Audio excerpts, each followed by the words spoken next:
श्रीलक्ष्मी श्रीमहालक्ष्मी क्षीरसागर कन्यका उत्तिष्ठ हरिसम्प्रीते भक्तानां भाग्यदायिनी।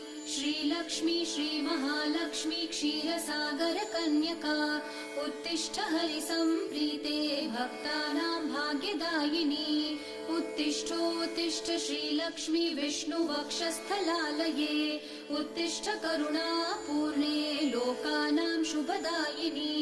उत्तिष्ठोत्तिष्ठ श्रीलक्ष्मी विष्णुवक्षस्थलालये उत्तिष्ठ करुणापूर्णे लोकानां शुभदायिनी।